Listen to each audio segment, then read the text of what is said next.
kemarin sudah saya utarakan jati diri dari orang yang beriman, innamal mu'minun ikhwatun fa aslihu baina akhawaykum. Jadi jati diri orang yang beriman adalah orang yang mau bersaudara, tidak memandang jelek dan buruknya siapapun saudara yang datang pada diri kita. Tidak punya hati meremehkan pada saudara yang lain. Dengan apa adanya saudara itu, hati kita ikhlas menerimanya. Ada kalanya banyak yang keluar dari grup saudara dunia akhirat karena apa? Menempati sisi baiknya. Jadi nggak mau bersaudara karena striker atau slogan-slogan yang bernada gurauan. Dan setiap saudara-saudara yang keluar dari grup dunia akhirat, yang maunya japri dengan saya, minta saya privat, nggak ada yang saya hiraukan. Jadi prinsip saya, kalau nggak mau bersaudara dengan saudara saya, ya nggak usah jadi saudara saya. Apapun kondisi saudara-saudara di dunia akhirat, itu semua pada kejujuran memang senang bergurau.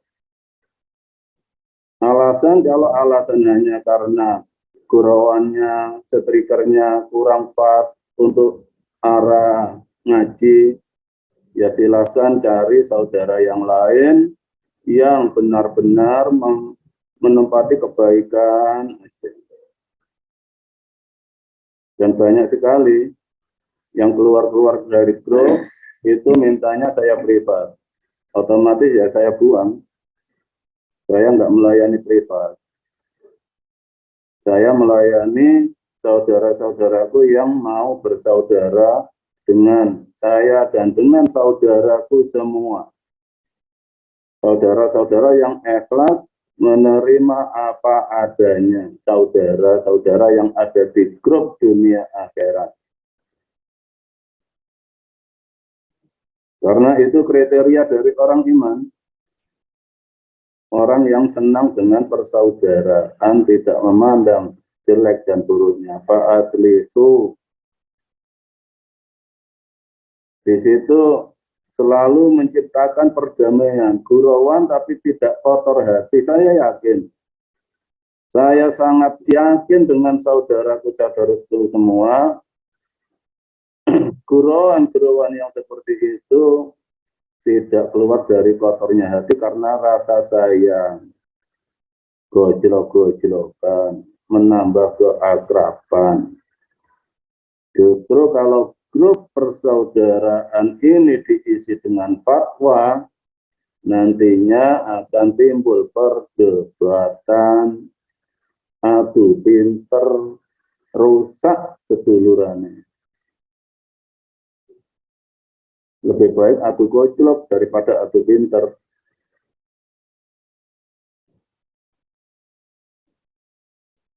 Jadi saya tetap memegang kriteria sebagai seorang iman, yaitu innamal mu'minun ikhwatun. Mau menerima apa adanya saudaranya. Waslihu, dan tetap menciptakan perdamaian. Dan saya yakin dengan saudaraku-saudaraku semua yang masih bertahan di grup ini. Dikala panggilan hati persaudaraan dibutuhkan, ada saudara yang membutuhkan, saya yakin dengan ikhlas, semua akan bergerak.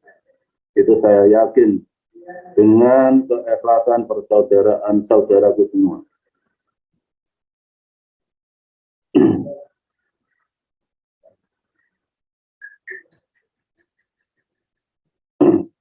Dan kalau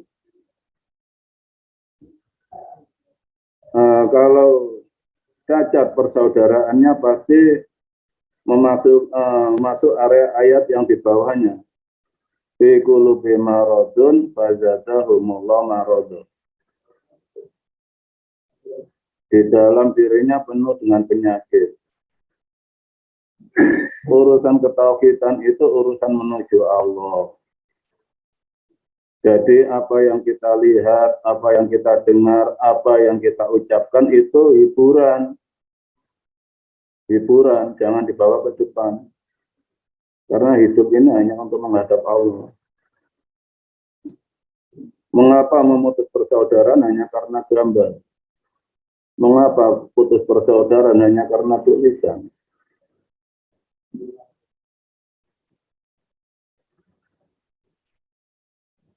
Fazadahumullah marada. Akhirnya penyakitnya ditambah, sesak dada, keluar dari persaudaraan. Ya silahkan. Saya persilahkan.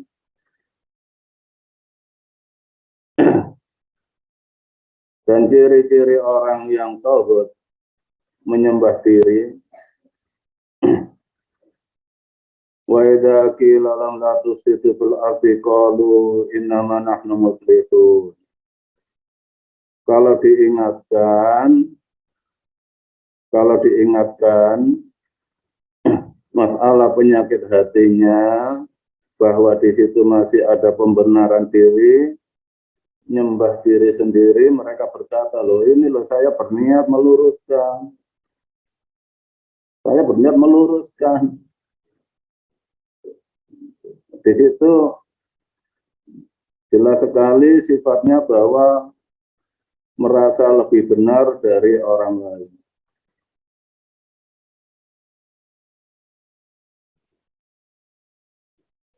Bisa diterima saudaraku semua?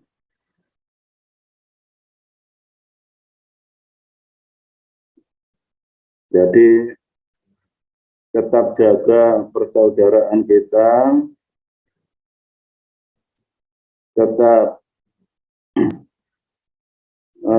kokohkan persatuan dan kesatuan kita.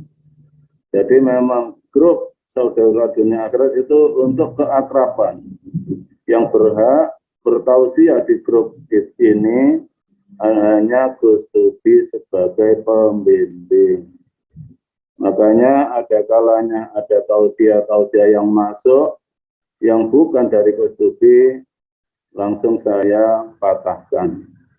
Karena di situ kembali ke titik otak, keluar dari titik hati. Ada kalanya ada yang nggak terima keluar, saya persilahkan.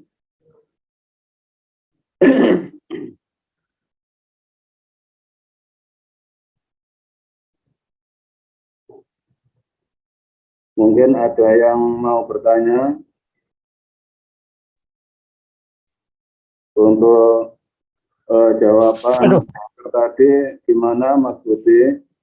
Jadi gini, kalau orang berpikir itu hatinya selalu lunak. Hati selalu lunak karena semua kembali ke Mahaan. Apapun yang dikasihkan Allah pada diri kita itu amanah. Untuk kita bimbing menuju Allah, tapi dengan kasih sayang. Apapun yang terjadi pada diri kita, itu tugas amanah dari Allah untuk kita membawa ke Allah itu zikir. Jadi bisa dipercaya Allah apa enggak ketika kita dikasih Allah takdir yang ada pada diri kita masing-masing. Idza asabatkum musibah qalu inna lillahi wa inna ilaihi raji'un. Di setiap kehidupan kita, asabah, Allah pasti memberikan takdir.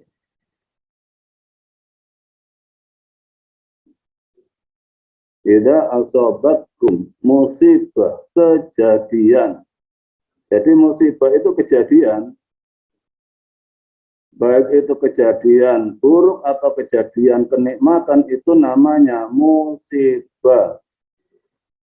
Jadi yang dinamakan musibah itu bukannya hanya yang celaka-celaka, kalau ketimpa pohon, tertabrak kereta api, meninggal dunia, bukan.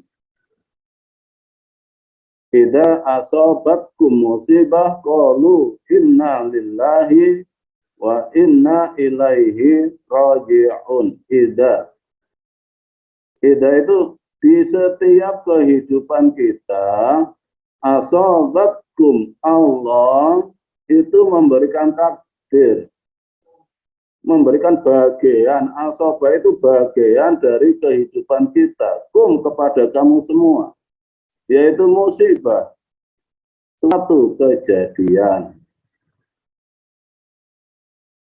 Menghadapi kejadian apapun, entah itu tiba-tiba tidak mempan dibaca, entah itu tiba-tiba hafal Al-Quran, entah itu tiba-tiba sakit mendadak, qalu, ungkapkan dalam diri kita, hati kita, inna lillahi wa inna ilaihi raji'un. Semuanya dari Allah, maka semua akan kembali kepada Allah. Kalau yang menimpa kita tidak pernah kita kembalikan kepada Allah, demi Allah kita mati pun gak akan bisa kembali kepada Allah. Itu maksud dari ayat idza asabatkum musibah qalu inna lillahi wa inna ilaihi raji'un. Yang saya mengerti. Makanya Zoom ini bila mana masuk di YouTube ini untuk kalangan sendiri. Jadi seperti yang ditanyakan Pak Aryo tempo lalu, Nabi Isa itu turunnya kapan? Ya turunnya Nabi Isa ya saat ini sudah turun. Jadi Nabi Isa itu sifat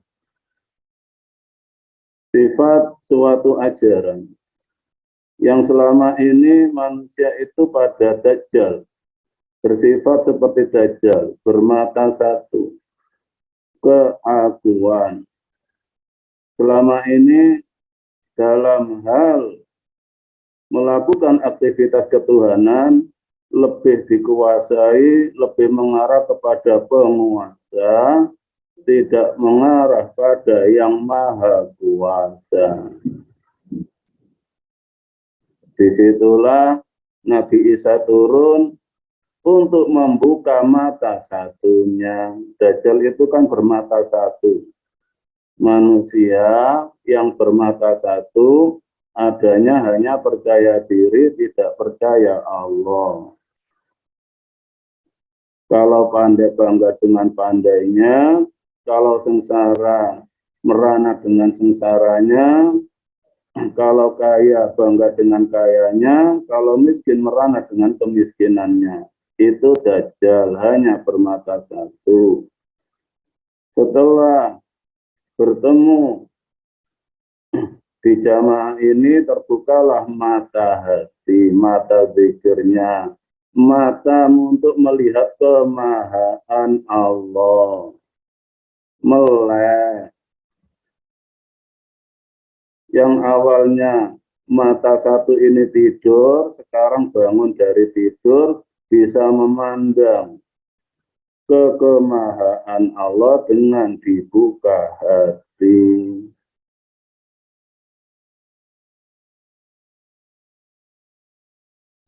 Makanya saya bilang media ini untuk kalangan sendiri. Dan itu sudah Anda buktikan semua, yang sudah dibuka hati jelas. Semakin luas pandangan iman kita, tidak semakin sempit. Ternyata menuju Allah itu dengan sangat mudah. Karena Allah nggak pernah membebani hambanya. La yukallifullahu nafsan illa wus'aha. Allah nggak pernah memaksa, nggak pernah membebani hambanya. Menuju Allah dengan apa adanya. Idza arada syai'an ayyaqula kun fayakun. Idza, saat ini kehidupan kita yang dari Allah ini atas aradanya Allah, iradatnya Allah. Jadi menuju Allah ya kun fayakun, apa adanya yang diberikan Allah pada diri kita ini. Makanya Gus Dubi mengutarakan iman itu pemberian, bukan pengupayaan. Maksudnya, kalau kita lepas dari titik kemahaan, beralih ke titik otak, menuju Allah kok Anda kejar dengan harus paham, harus ngerti. Tiap ada rasa, ada firasat, Anda pikir, itu nggak akan diberikan iman oleh Allah. Tapi dikala kita itu diberikan takdir oleh Allah, tetap titiknya tidak berubah dari titik kemahaan, itulah baru kita dikasihkan iman oleh Allah. Iman itu pemberian kalau kita percaya sepenuhnya kepada Allah.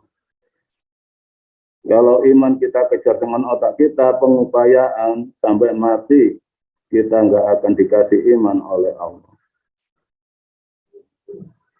Bisa dipahami saudaraku semua? Bisa, Mbah. Jadi untuk menghadapi apapun, kalau Sunan Kalijogo mengibaratkan gending, nang, ning, nung, gung. Menghadapi apapun, nang, tenang. Ada orang mengajak debat, tenang. Jadi tenang itu pada titik kemahaan, jangan kita terbawa arus emosi. Menghadapi apapun, menghadapi orang marah, kalau kita kelepasan keluar dari titik, ya otomatis kita terbawa arus yang kita hadapi. Emosi, ingin memukul, itu otomatis lepas. Kalau kita bertablek, kok lepas dari titiknya, ya adanya ya pertengkaran. Tempat tenang, ketenangan, tenang. Ya ayya Tuhan nafsul ma'inah, tenangkan hatimu. Ning, bening, bening hatine. Irji'i ila rabbiki, kembalikan semua kepada yang menghidupimu, merawatmu, Allah. Nung, dunung. Apa dunung itu? Kejelasan iman kita.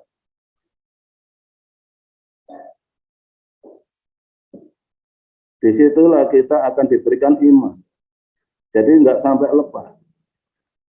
Dengan ketenangan, beningkan hatimu.